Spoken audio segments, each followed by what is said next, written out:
Meus irmãos, a paz do Senhor Jesus, pela graça de Deus, estamos em mais um estudo de nossa lição bíblica. Estamos já na lição de número 4, que tem como tema a paternidade divina. O texto áureo diz: "E vimos e testificamos que o Pai enviou seu Filho para Salvador do mundo." 1 João 4, versículo 14. A verdade prática diz: a paternidade de Deus é revelada no envio do Filho e na concessão do Espírito, confirmando nossa filiação e aperfeiçoando-nos no amor. A leitura bíblica em classe está em 1 João, capítulo 4, versículo 13 ao 16. Temos aqui a apresentação da lição, mostrando os objetivos da lição, que são 3. O primeiro, compreender que a paternidade de Deus é eterna e inseparável de sua natureza. Segundo, reconhecer que confessar Cristo como Filho é a evidência de filiação divina. Terceiro, aplicar os princípios do amor do Pai como base para a vida cristã. A palavra-chave é paternidade. Vamos agora ao comentário bíblico de nossa lição. Nesta lição estudaremos como o Pai revela sua paternidade por meio da Trindade. Veremos que esta paternidade é reconhecida na confissão de Cristo e aperfeiçoada em nós pelo amor, garantindo nossa comunhão com Ele, capacitando-nos a viver com confiança, fidelidade e expressão visível da nossa filiação diante do mundo. Temos aqui os 3 tópicos da lição. O primeiro tópico vai falar sobre a revelação da paternidade do Pai. O segundo tópico vai falar sobre reconhecendo a paternidade do Pai. O terceiro tópico vai falar sobre a experiência do amor do Pai.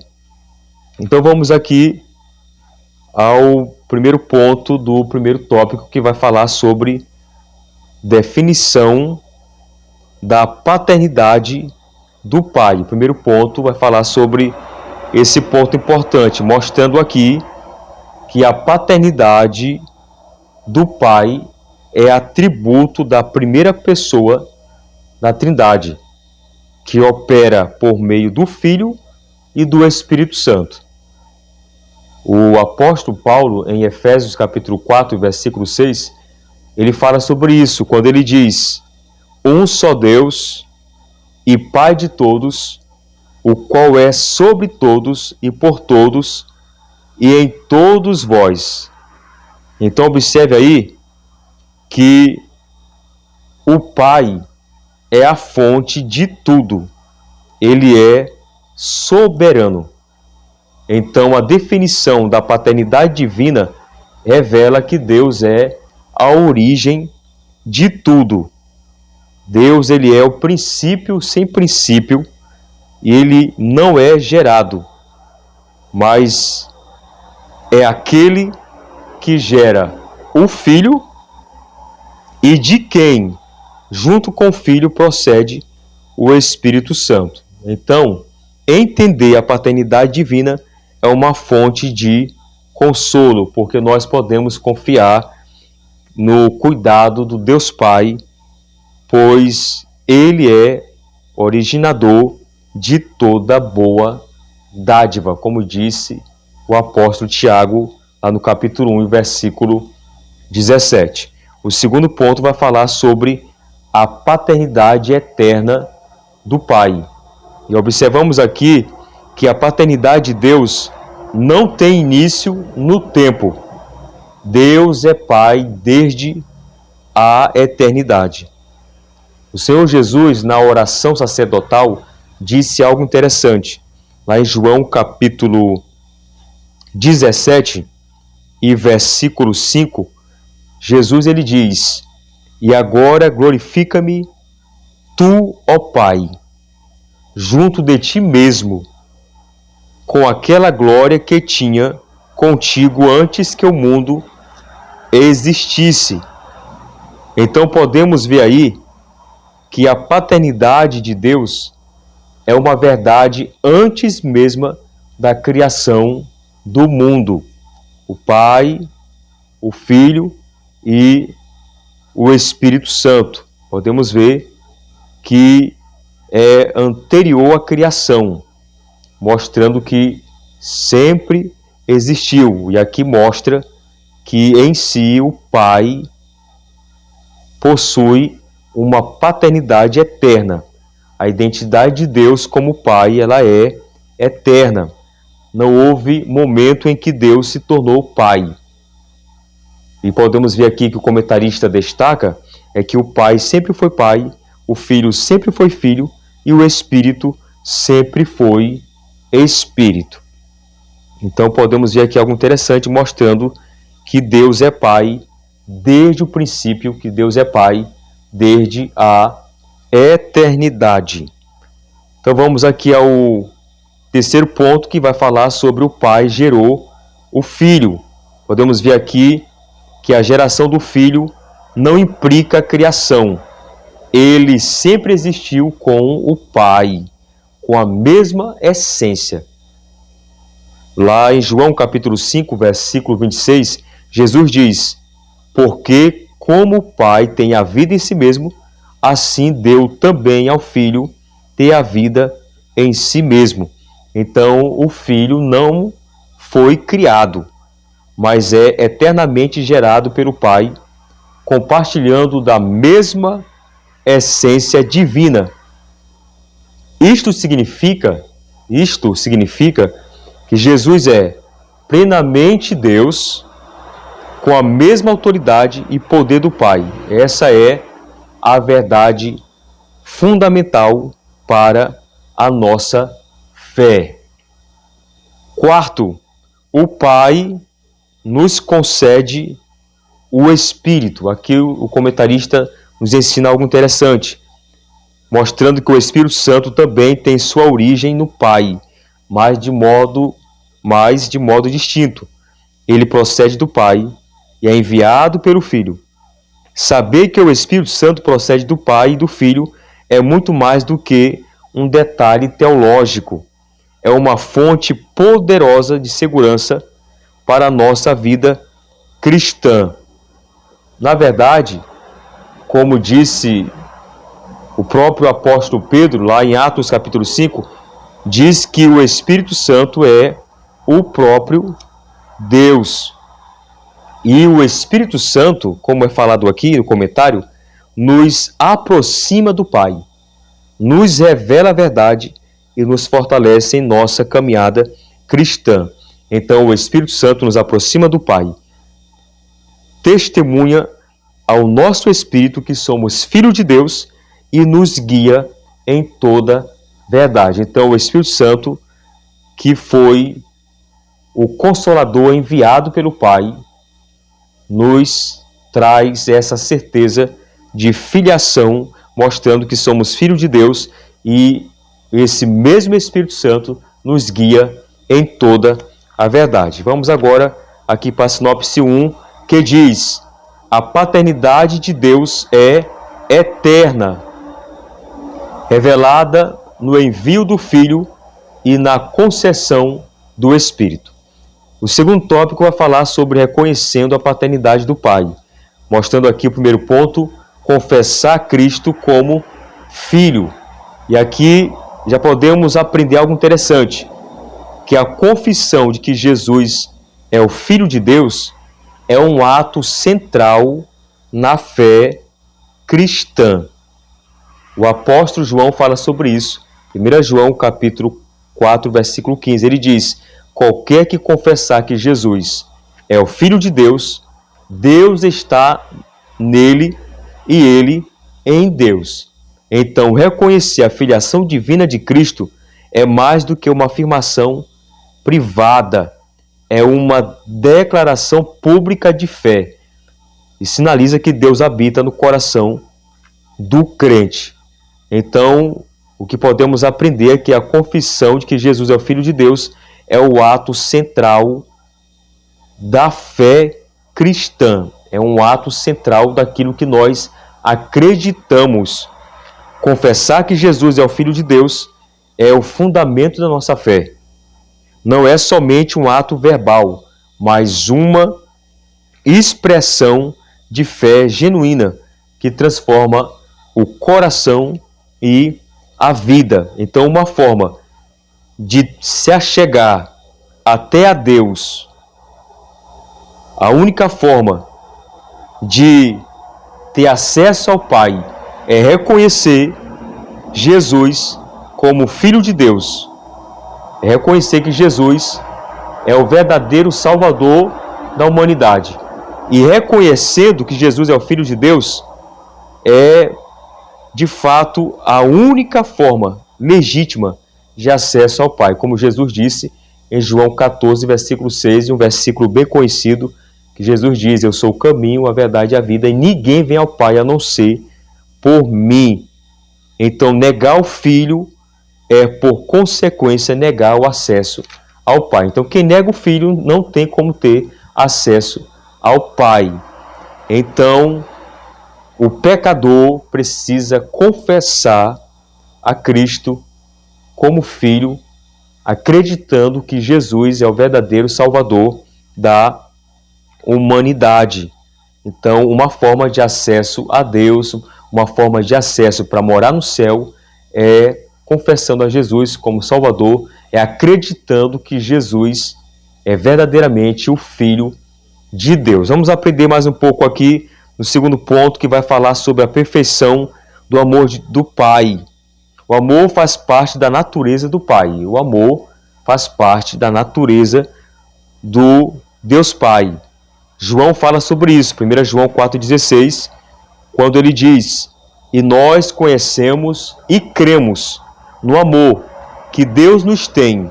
Deus é amor, e quem está em amor está em Deus, e Deus nele. O amor do Pai é sacrificial, demonstrado ao enviar seu Filho. Então, aqui mostra que a perfeição do amor do Pai é extraordinário. Podemos ver aí que o amor de Deus é a essência de quem Ele é. Não é apenas um atributo, mas a sua própria natureza. Então, o amor do Pai é a fonte da nossa vida. Nossa salvação brota da abundância do seu amor. O terceiro ponto diz: as bênçãos da filiação divina, que vai falar sobre as bênçãos da filiação divina, mostrando que as Escrituras afirmam que o amor de Deus lança fora todo temor, especialmente o medo do juízo. Novamente, o apóstolo João, 1 João, capítulo 4, versículo 17, ele diz: nisto é perfeito amor para conosco, para que no dia do juízo tenhamos confiança. Essa confiança estabelece a segurança da nossa condição como filhos de Deus. Então, o crente não é mais um escravo ameaçado pelo castigo eterno, mas um filho livre, amado e aceito em Cristo. Então, a filiação divina nos traz bênçãos incomparáveis. Quando somos adotados como filhos de Deus, deixamos de ser escravos do medo e da condenação eterna. Então, o crente não é mais um escravo ameaçado pelo castigo eterno, mas um filho livre, amado e aceito em Cristo. A sinopse 2 diz assim: confessar que Jesus é o Filho de Deus é a evidência de filiação divina e comunhão com o Pai. Vamos agora ao terceiro tópico, que fala sobre a experiência do amor do Pai. Aqui o comentarista frisa a questão da experiência desse amor do Pai, mostrando primeiro aqui o amor é aperfeiçoado no crente. Aqui mostra que esse amor é aperfeiçoado no crente. O aperfeiçoamento do amor em nós é obra do Espírito Santo. Guardar a palavra é o meio pela qual o amor divino é amadurecido. 1 João capítulo 2, versículo 5, o apóstolo diz: mas qualquer que guarda a sua palavra, observe aí, mas qualquer que guarda a sua palavra, o amor de Deus está nele verdadeiramente aperfeiçoado. Nisto conhecemos que estamos nele. Então, passamos a entender que essa obediência prática à palavra é a evidência externa de um amor interno e verdadeiro por Deus. Não há amor genuíno a Deus sem compromisso concreto com a sua palavra. Não há amor genuíno a Deus sem compromisso com a sua vontade revelada. Então podemos ver aqui que o amor é aperfeiçoado no crente, que possamos viver de forma que as nossas ações revelem o amor de Deus em nós. O amor de Deus em nós não é algo estático, mas dinâmico. Ele cresce e amadurece à medida que obedecemos à palavra de Deus. Então, a obediência é a prova concreta que amamos a Deus. A obediência à sua palavra, à sua doutrina, à sua lei, é uma prova concreta de que amamos a Deus. E aqui o comentarista diz aqui algo interessante. A cada ato de obediência, e falando aqui da obediência, observe, a cada ato de obediência, mesmo nas pequenas coisas, o amor de Deus é fortalecido em nós. Devemos viver de maneira que nossa prática aprofunde a realidade do amor em nosso coração. Aqui fala das nossas ações, o nosso caráter, as nossas práticas, que venham demonstrar esse amor de Deus em nossas vidas, para que venha ser evidência ao mundo, para que o mundo venha ver realmente o amor de Deus aperfeiçoado em nós. Portanto, refletir Deus no mundo é estar sendo aperfeiçoado no amor. O segundo ponto diz: o amor é a marca dos filhos de Deus. O comentarista diz aqui que o amor é aperfeiçoado no crente, e ele também diz que o amor é a marca dos filhos de Deus. O amor distingue os verdadeiros filhos de Deus. Então observe aí que o amor não é apenas um sentimento, mas uma ação prática que revela a presença de Deus no mundo, e que possamos ser conhecidos como filhos de Deus pelo amor que demonstramos. Entenda isso, observa isso. Nós, como filhos de Deus,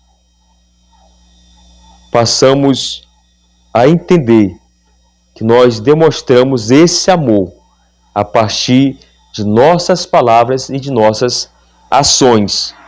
Deus é invisível, mas seu amor se torna visível à humanidade quando os cristãos vivem em amor mútuo. Quem ama, de fato, revela que conhece a Deus. Então, se nós amamos, nós estamos revelando que realmente conhecemos a Deus. Logo, o amor torna real a presença de Deus àqueles que ainda não o conhecem. Então, temos que entender isso, que possamos ser conhecidos como servo de Deus, como filho de Deus, pelo amor que demonstramos em nossas palavras e também em nossas ações. Vamos agora ao terceiro ponto, que fala sobre fomos amados primeiro. Eu quero fazer aqui essa leitura do terceiro ponto, que é muito importante para o nosso entendimento, que diz assim: a essência da vida cristã está fundamentada no fato de que Deus nos amou primeiro. Deus nos amou primeiro. Então, a essência da vida cristã, na verdade, a essência do Evangelho, o termo central da palavra de Deus, é demonstrado que Deus, Ele nos amou de uma tal maneira inexplicável, esse amor incondicional. Então nós fomos amados primeiro, Deus nos amou primeiro.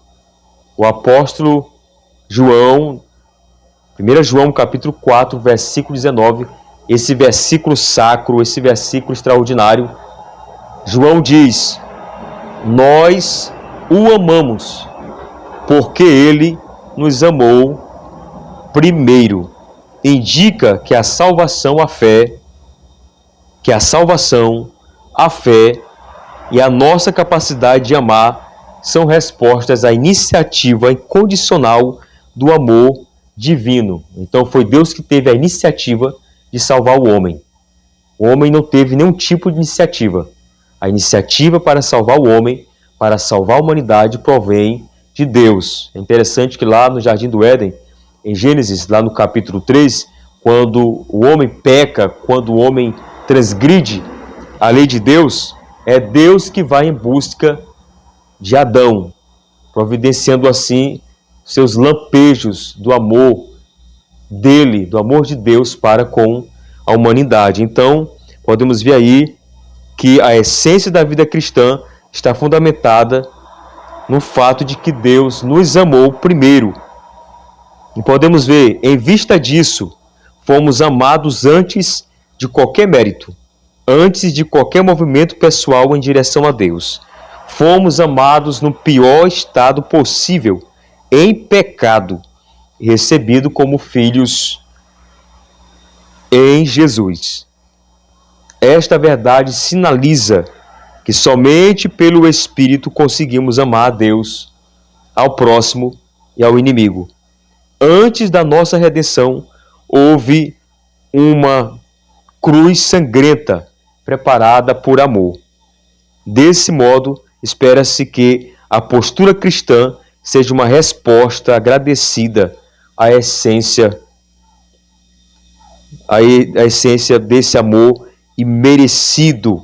Então podemos ver aí que quando entendemos que fomos amados primeiro, somos capacitados a amar a Deus, ao próximo e até mesmo aos nossos inimigos. Esse amor nos transforma e nos impulsiona a viver de forma que glorifique a Deus. Como é bom saber que Deus nos amou primeiro, como é bom saber que Deus nos recebeu como seus filhos, filhos amados, a partir de quando aceitamos a Jesus como o mais alto, suficiente Salvador. Então é muito importante entendermos isso, que Deus nos amou primeiro. A sinopse 3 diz: o amor do Pai é aperfeiçoado no crente, lançando fora o temor e moldando o nosso caráter. Vamos agora para a conclusão, que diz assim: a paternidade de Deus é revelada de forma plena na ação conjunta da Trindade.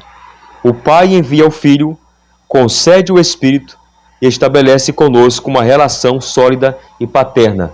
Confessamos a Cristo, amamos porque fomos amados primeiro e somos conduzidos pelo Espírito a viver em obediência e comunhão.